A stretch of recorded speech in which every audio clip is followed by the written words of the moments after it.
Ya prinsipnya kelompok yang mempropagandakan politik identitas Islam terutama ya, itu kan tidak suka jika Islam itu bersatu, yang tadi sudah saya singgung itu. Bersatu dan menguasai panggung politik. Sekalipun itu adalah umat Islam sendiri gitu. Kan kita tahu musuh itu kadang dalam selimut itu kan justru lebih berbahaya. Kita coba untuk flashback ke belakang itu ya. Sebenarnya politik identitas itu mencuat kan ketika bermula dari kemenangan Anies Baswedan ya dalam kontestasi Pilkada DKI tahun 2017. Ketika waktu itu berhadapan dengan gubernur petahana ya Basuki Cahayapurnama. Itu kan dulu juga ya pokoknya istilah politik identitas itu terus digemakan begitu. Pihak yang berlawanan dengan gubernur terpilih Anies Baswedan itu kan mempermasalahkan itu politik identitas sebagai apa? Sebagai biang keladi kemenangannya gitu loh. Dan menganggap apa? Itu adalah sesuatu yang buruk yang tidak layak untuk dilakukan. Mas duluan waktu itu ada taruhlah misalnya jangan pilih kan pilihlah pemimpin yang muslim. Memilih pemimpin kafir ini itu lebih haram. baik ini Prof. Lebih baik non muslim tapi tidak korupsi. Ingat saya itu kan dari sono kan gitu kan. Iya. Tapi yang dikembangkan waktu itu kan juga kalau milih pemimpin ya pemimpin yang memang arahnya ke sana kan, yang tadi lebih baik non muslim tapi tidak korupsi. Ya lebih baik muslim dan tidak korupsi kan. Tidak korupsi. Kan?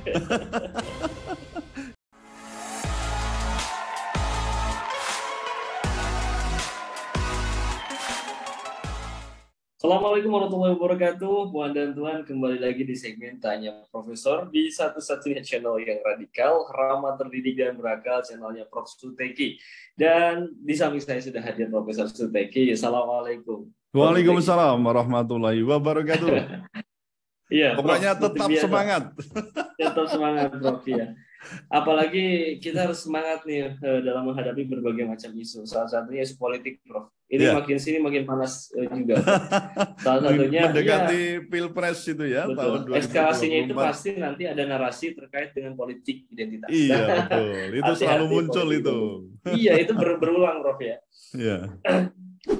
Ini juga ada berita ya bahwa ini terkait dengan Ketua Umum PBNU ya Yahya Khalil Stakuf yang secara tegas menolak politik identitas sebab bisa rawan memecah persatuan dan kesatuan bangsa menjelang pemilu 2024. Bahkan beliau mengatakan bahwa PBNU akan melawan. Kami bukan hanya menentang, bukan hanya menolak, tapi kami juga akan melawan ya semua yang menggunakan politik identitas. Iya. Masya Allah. Ini pernyataan dia ya saat ditemui setelah apel nasional Hari Santri 2022 di Pondok Pesantren Tebu Ireng, Jombang.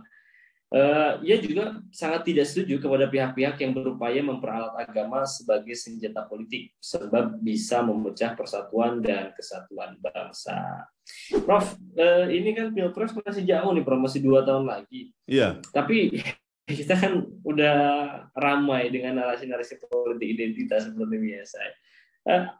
Yang ingin saya tanyakan pertama kali yang paling mendasar sebetulnya dalam pandangan jenengan apa sih politik identitas itu, Prof? Iya. Kalau bicara tentang politik identitas itu berarti kan ada 2 kata ya yang tersambung, yaitu ada politik, ada identitas. Nah, kajian identitas dalam konteks politik itu dibedakan menjadi 2, yaitu identitas politik atau dalam bahasa Inggrisnya disebut dengan political identity. Ya, jadi identitas politik dan politik identitas. Dalam bahasa Inggrisnya political of identity. Ya, yang tadi political identity, kemudian yang kedua ini political of identity. Nah, identitas politik itu diartikan sebagai konstruksi yang akan menentukan posisi kepentingan dalam suatu komunitas atau masyarakat. Ini identitas politik. Jadi misalnya ya partai Islam, itu ya, partai yang bernuansa Islam itu namanya kan identitas politik. Partai atau ormas yang lebih ke marxisme itu namanya identitas politik. Ya, kemudian yang politik identitas itu berarti merujuk pada suatu mekanisme apa? Pengorganisasian identitas untuk kepentingan tertentu. Ini bedanya begitu. Jadi kalau politik identitas ya menggunakan identitas untuk apa? Ya untuk kegunaan tertentu atau dengan tujuan tertentu. Nah, biasanya politik identitas itu dilakukan juga mendasarkan pada identitas politik gitu loh, Pak. Jadi ini keduanya nggak bisa kita pisahkan, nggak bisa begitu. Nah, misalnya ini soal politik identitas itu dikemukakan oleh Morowitz itu ya di tahun 98. Dia mendefinisikan begini, politik identitas adalah pemberian garis secara tegas yang ditujukan untuk menentukan kelompok mana yang akan diterima, nah gitu kan, atau disertakan dalam atau diterima atau disertakan, dan kelompok mana yang akan ditolak. Dengan begitu akan muncul manipulasi perbedaan antara satu kelompok dengan kelompok lainnya, yang pada akhirnya apa? Ditujukan untuk memperoleh dukungan agar apa yang menjadi tujuan politiknya dapat dicapai. Itu namanya politik identitas. Nah, jadi saya kira keduanya sangat terkait lah, apa itu identitas politik dan politik identitas. Karena politik identitas pada dasarnya nanti juga akan menggunakan identitas politik untuk mencapai tujuan tertentu dan apa? Untuk membedakan antara kelompok yang satu dengan yang lain. Dalam rangka apa? Untuk tadi, apakah seseorang itu atau kelompok diterima atau ditolak. Itu artinya kalau dilihat dari definisi itu positif apa negatif, Prof? Nah, itu bisa positif, bisa negatif sebenarnya. Oh, masih netral. Kalau misalnya sebenarnya itu kan pengertian yang normal ya, tapi kalau mau diarahkan pada persoalan misalnya tadi yang kata-kata manipulasi itu bisa itu ke arah negatif. Tetapi kan penggunaan identitas politik itu bisa positif ketika misalnya kita sedang menghadapi suatu musuh ya, atau musuh yang bersama atau common enemy misalnya.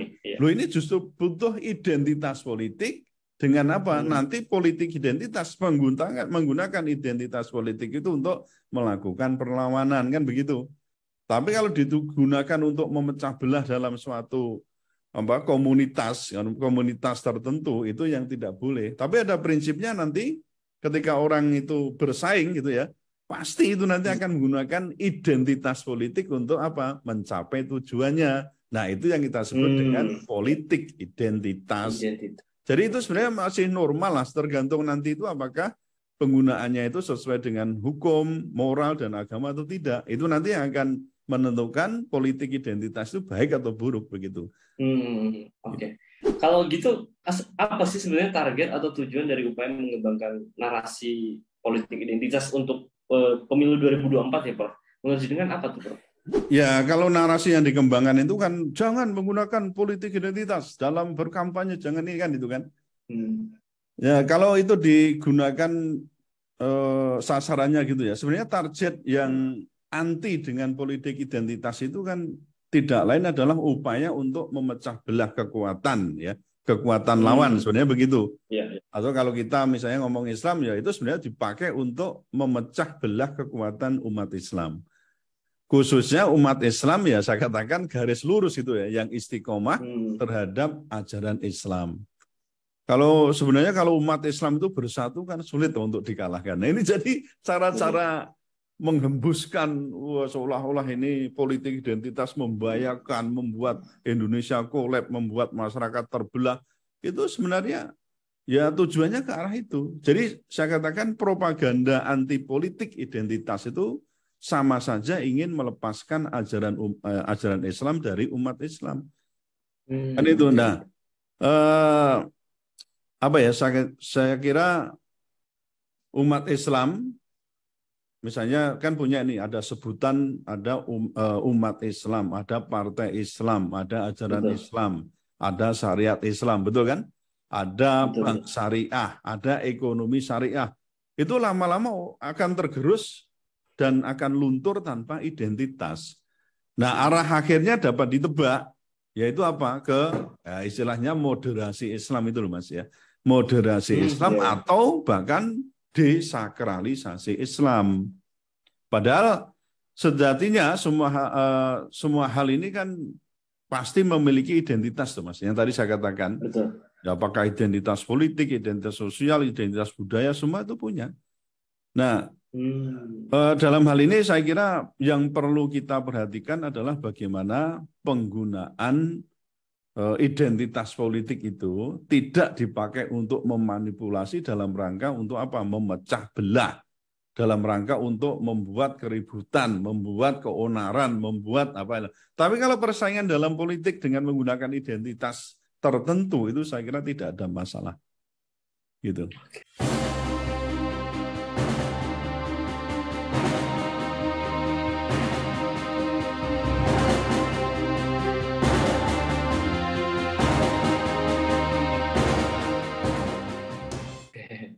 Tapi Prof, masalahnya kan kenapa sih sasaran narasi politik identitas itu selalu saja kelompok Islam dan kaum muslimin gitu.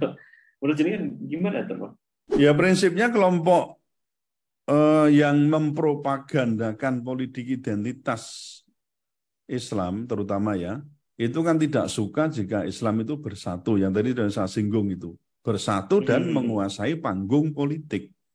Sekalipun itu adalah umat Islam sendiri gitu. Kan kita tahu musuh itu kadang dalam selimut itu kan justru lebih berbahaya itu. Kita coba untuk flashback ke belakang itu ya. Sebenarnya politik identitas itu mencuatkan ketika bermula dari kemenangan Anies Baswedan ya dalam kontestasi Pilkada DKI tahun 2017. Ketika waktu itu berhadapan dengan gubernur petahana ya Basuki Cahayapurnama.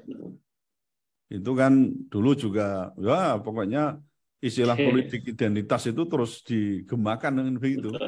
Pihak yang berlawanan dengan gubernur terpilih Anies Baswedan itu kan mempermasalahkan itu politik identitas sebagai apa? Sebagai biang keladi kemenangannya gitu loh. Dan menganggap apa? Itu adalah sesuatu yang buruk yang tidak layak untuk dilakukan. Mas dulu waktu itu ada taruhlah misalnya jangan pilih kan pilihlah pemimpin yang muslim. Memilih pemimpin kafir ini itu lebih haram. Baik ini Prof, lebih baik non muslim tapi tidak korupsi. Gitu ya, itu kan dari sono kan gitu kan. Iya. Tapi yang dikembangkan waktu itu kan juga kalau milih pemimpin ya pemimpin yang memang arahnya ke sana kan, yang tadi lebih baik non muslim tapi tidak korupsi. Ya lebih baik muslim dan tidak korupsi kan. Tidak korupsi. Kan? Ya, jadi itu sebenarnya bermula dari sana. Jadi kemudian politik identitas seolah itu wah ini membahayakan karena memang pada intinya akhirnya kan membuat Ahok itu kalah kan begitu. Nah ini kemudian terus dikembang-kembangkan di pilkada sampai juga di pilpres dan seterusnya itu kemarin juga sempat mencuat juga ya ketika misalnya ada pilpres di tahun 2019 ya soal Prabowo itu kan juga mulai muncul lagi kembali persoalan politik itu. Nah, namun karena pihak yang disasar itu oleh isu politik identitas itu adalah umat Islam, ya khususnya yang ingin mengembangkan atau mengusung dakwah secara kafah lah untuk penegakan Islam itu, makanya implikasinya kan sangat besar itu Mas. Ya, mempunyai dampak yang sangat besar. Intinya dengan isu itu sebenarnya bisa menghambat untuk dakwah Islam secara kafah. Nah, itu jadi persoalannya menjadi sangat rumit itu, tapi prinsipnya yang tadi saya katakan memang umat Islam akhirnya menjadi sasaran. Karena kalau mereka itu misalnya mengatakan, kalau ya di tempat mereka sendiri tetap akan mengatakan, misalnya ya, itu di agama X, ya ini calon dari agama X. Pasti mereka juga akan pilih agama yang calon dari X, jangan pilih yang, kan begitu kan? Apa itu namanya bukan politik identitas? Dan itu sah-sah saja. Tidak ada masalah. Nah, yang penting tadi persoalan bagaimana cara kita menghormati, tidak dengan cara menista atau dengan cara secara istilahnya kalau di kampanye ada black campaign, tidak dengan black campaign. Tapi kalau meminta tadi ya pendukungnya untuk memilih seseorang yang sesuai dengan agamanya itu saya kira tidak ada masalah dan itu sah-sah saja.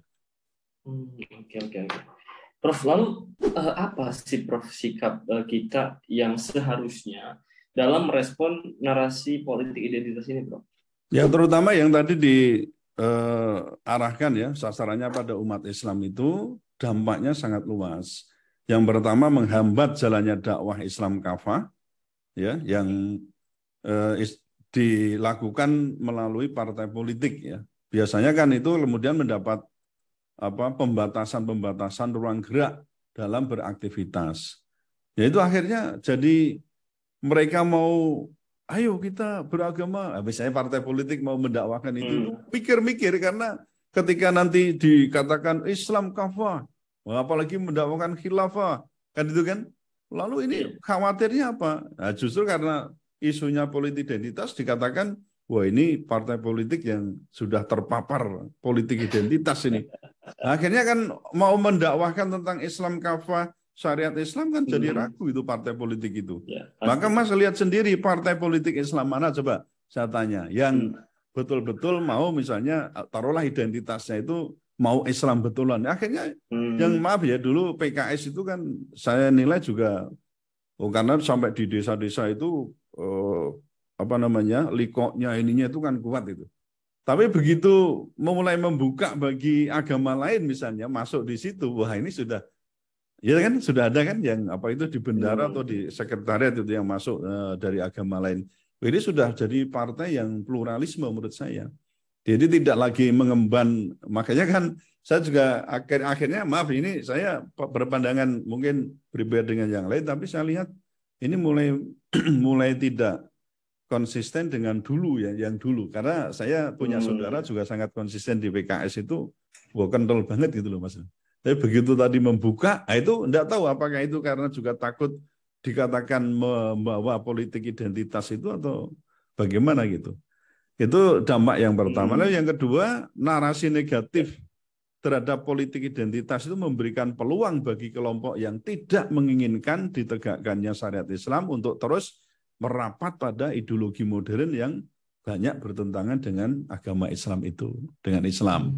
Lalu yang ketiga, memberikan legitimasi kepada penguasa. Ini untuk apa? Menekan dakwah Islam secara kafah. Dengan apa? Membuat aturan-aturan yang membatasi ruang gerak para pejuang dakwah Islam kafah dalam melakukan aktivitasnya. Bahkan kan beberapa kali ya yang mendakwahkan syariat Islam secara kafah itu kan juga ya dalam tanda kutip apakah tekanan secara psikis, ada tekanan dari persekusi atau apa, kita lihatlah apakah itu dilakukan oleh rezim atau mungkin dilakukan oleh ormas ya, ormas tertentu. Itu juga kita sempat menyaksikan semacam itu. Itu kan sebenarnya dengan menyeru, wah jangan politik identitas, itu tadi sebenarnya seolah-olah itu memberikan legitimasi pada penguasa untuk ayo itu loh ditekan, itu pakai politik identitas. Apalagi yang ngomong ini adalah pimpinan dari Nahdlatul Ulama yang notabene itu ormas yang terbesar kan di Indonesia. Itu jadi rawannya di situ. Oleh karena itu saya kira ada beberapa strategi untuk menyikapi persoalan ini, ya persoalan politik identitas itu yang pertama, kita harus berani melawan dengan kontra narasi. Bahwa tidak ada salahnya melakukan politik identitas sepanjang tadi tetap menghormati hukum, agama, dan moral. Nah itu kita harus pegang itu.